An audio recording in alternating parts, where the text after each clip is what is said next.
Market wizard section 29। Trading की success में भाग्य कितनी भूमिका निभाता है। ट्रेडिंग सक्सेस में भाग्य बहुत बड़ी भूमिका निभाता है। कुछ लोग इतने लक्की होते हैं कि जन्म से ही होशियार होते हैं, जबकि दूसरे उससे भी अधिक होशियार होते थे और लक्की पैदा होते थे। सीरियस आंसर के बारे में क्या ख्याल है। भाग्य, स्मार्ट या गिफ्ट जैसे शब्द हैं जो निपुणता के लिए एक अप्रोच की ट्रेंड का संकेत देते हैं। व्यक्ति अपने बुलावे पर अच्छा परफॉर्मेंस करने की ट्रेंड रखता है। मुझे लगता है कि अधिकांश अच्छे ट्रेडर्स में ट्रेडिंग को लेकर थोड़ी अतिरिक्त चमक होती है।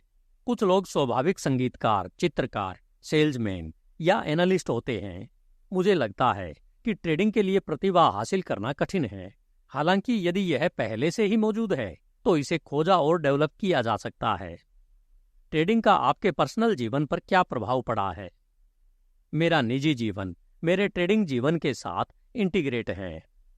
क्या जीतने की खुशी हारने के दर्द जितनी तीव्र है। जीतने की खुशी और हारने का दर्द, जीतने का दर्द और हारने की खुशी के ठीक बराबर है। इसमें भाग न लेने के आनंद और पीड़ा पर भी विचार करना होगा। ट्रेडर की ट्रेडर होने की कमिटमेंट से दूरी बढ़ने के साथ साथ इन इमोशन की रिलेटिव स्ट्रेंथ बढ़ती जाती है। जब आपने अपना पहला मिलियन कमाया तो क्या आपने जैसी लिवरमोर एक्सपीरियंस से बचने के लिए इसमें से कुछ को लॉक कर दिया था। मुझे लगता है कि लिवरमोर का एक्सपीरियंस उनके साइकोलॉजी का एक कार्य था और इसका उनकी संपत्ति के स्थान से कोई लेना देना नहीं था। वास्तव में मुझे यह पढ़ना याद है कि जैसी लिवरमोर अपनी जीत की रकम में से कुछ रकम को ताले में बंद कर देते थे और फिर जब जरूरत होती थी तो चाबी ढूंढ लेते थे। इसलिए जीत को लॉक करना उसके एक्सपीरियंस का अनुकरण करने के लिए आवश्यक होगा, न कि इससे बचने के लिए। इसके अलावा आपको संभवतः ओवर ट्रेड करने और वाइप आउट करने की भी आवश्यकता होगी। साथ ही साथ आपने इसे तुरंत वापस जीतने की तीव्र इच्छा के साथ अपने इमोशन को भी भड़काया होगा। इस नाटक में अभिनय करना रोमांचक हो सकता है, हालांकि यह काफी महंगा भी लगता है। एक विकल्प यह है कि दांव को छोटा रखा जाए और फिर इक्विटी में डिक्लाइन के दौरान रिस्क को ऑर्गेनाइज्ड रूप से कम किया जाए। इस तरह आप बिना किसी लक्षण के अपनी सुरक्षित मनी तक पहुंच पाते हैं और एक सौम्य फाइनेंशियल और इमोशनल संपर्क प्राप्त करते हैं। मैं देख रहा हूं कि आपके डेस्क पर कोई कोटेशन मशीन नहीं है। कोटेशन मशीन रखना अपने डेस्क पर एक स्लॉट मशीन रखने जैसा है। आप दिन भर उसे खिलाते रहते हैं। मुझे प्रत्येक दिन समाप्ति के बाद अपना प्राइस डेटा मिलता है। मार्केट में इतने सारे ट्रेडर अनसक्सेसफुल क्यों होते हैं। इसी कारण से कि अधिकांश शिशु कछुए मैच्योरिटी तक पहुंचने में अनसक्सेसफुल हो जाते हैं। कई को बुलाया जाता है और कुछ को चुना जाता है। समाज अनेकों के आकर्षण से कार्य करता है। जैसे ही उन्हें बाहर निकाला जाता है, अच्छे लोगों को छोड़ दिया जाता है और दूसरों को तब तक कुछ और एफर्ट्स करने के लिए छोड़ दिया जाता है जब तक कि उन्हें अपनी पसंद नहीं मिल जाती। यही बात अनुकरण के दूसरे क्षेत्रों के लिए भी सच है। एक लूजर खुद को एक विनर ट्रेडर में बदलने के लिए क्या कर सकता है। एक हारने वाला ट्रेडर खुद को जीतने वाले ट्रेडर में बदलने के लिए बहुत कम एफर्ट्स कर सकता है। एक हारने वाला ट्रेडर खुद को बदलना नहीं चाहेगा। जीतने वाले ट्रेडर इसी तरह काम करते हैं। आप सक्सेसफुल ट्रेडिंग के लिए साइकोलॉजी और मार्केट एनालिसिस के बीच रिलेटिव महत्व को कैसे आंकेंगे। साइकोलॉजी एनालिसिस की गुणवत्ता को प्रेरित करता है और उसे उपयोग में लाता है। साइकोलॉजी ड्राइवर है और एनालिसिस रोड मैप है। आपने साइकोलॉजी के क्षेत्र पर बहुत अधिक ध्यान केंद्रित किया है। क्या आप किसी कंसर्न से बात करके बता सकते हैं कि वह कंसर्न संभवतः जीतने वाला या हारने वाला ट्रेडर होगा। हाँ, जीतने वाले ट्रेडर आमतौर पर वर्षों से जिस भी क्षेत्र में हो जीत रहे हैं। विजेता ट्रेडर पर्सनैलिटी की पहचान करने के लिए आप किन गुणों पर ध्यान देते हैं। नंबर 1, उसे ट्रेडिंग करना पसंद है और नंबर 2, उसे जीतना पसंद है। क्या सभी ट्रेडर जीतना नहीं चाहते। जीते या हारें, हर किसी को मार्केट से वही मिलता है जो वह चाहता है। ऐसा लगता है कि कुछ लोगों को हारना पसंद है, इसलिए वे पैसे खोकर जीतते हैं। मैं एक ऐसे ट्रेडर को जानता हूं जो तेजी की हर बड़ी मूव की शुरुआत में ही शामिल हो जाता है और कुछ ही महीनों में अपने $10,000 से लेकर लगभग $1.25 लाख तक कमा लेता है। फिर वह अपनी पर्सनैलिटी बदलता है और सब कुछ फिर से खो देता है। यह प्रोसेस घड़ी की सुई की तरह दोहराई जाती है। एक बार मैंने उसके साथ ट्रेडिंग किया, लेकिन जब उसकी पर्सनैलिटी बदल गई तो वह बाहर निकल गया। मैंने अपना पैसा दोगुना कर दिया, जबकि वह हमेशा की तरह गायब हो गया। मैंने उसे बताया कि मैं क्या कर रहा था और उसे मैनेजमेंट फीस भी दिया। वह बस अपनी मदद नहीं कर सका। मुझे नहीं लगता कि वह इसे अलग तरीके से कर सकता है। वह नहीं चाहेगा। उसे बहुत उत्साह मिलता है। वह शहीद हो जाता है। उसे अपने दोस्तों से सहानुभूति मिलती है और वह ध्यान का केंद्र बन जाता है।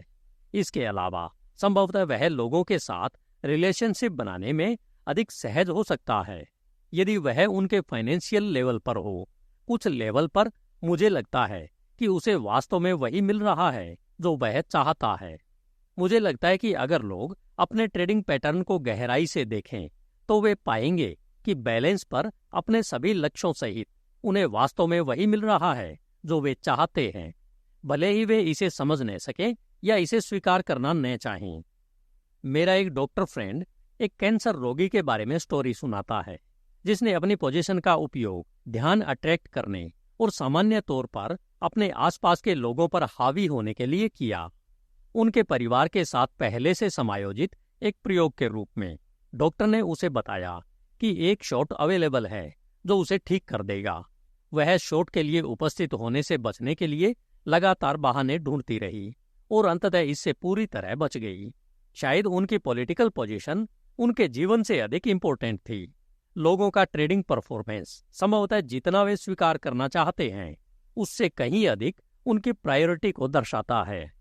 मुझे लगता है कि कुछ सबसे तेज तर्रार और इंटरेस्टिंग ट्रेडर केवल मुनाफे से ज्यादा के लिए खेल रहे हैं। वे शायद उत्साह के लिए भी खेल रहे हैं। प्रॉफिट बढ़ाने के सर्वोत्तम तरीकों में से एक प्रॉफिट कमाने के साथ चेतन और सबकॉन्शियस को लाइन अप करने के लिए लक्ष्य निर्धारण और विजुअलाइजेशन करना। मैंने कई ट्रेडर्स के साथ उनकी प्रायोरिटी की जांच करने और उनके लक्ष्यों को लाइन अप करने के लिए काम किया है।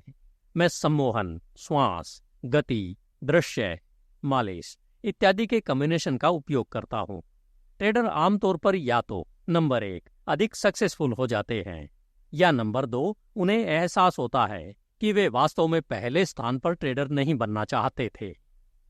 निश्चित रूप से कुछ लोग इसलिए हार जाते हैं क्योंकि उनमें स्किल की कमी होती है, भले ही वे वास्तव में जीतना चाहते हों। यह एक सुखद परिस्थिति है कि जब प्रकृति हमें सच्ची ज्वलंत इच्छाएं देती है तो उन्हें संतुष्ट करने के उपाय भी देती है।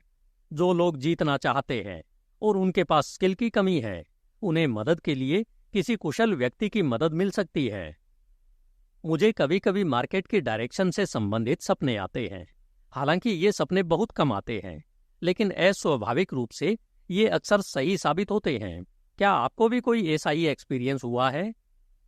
मैं ऐसे कई लोगों को जानता हूं जो सपनों के दौरान मार्केट की इन्फॉर्मेशन होने का दावा करते हैं।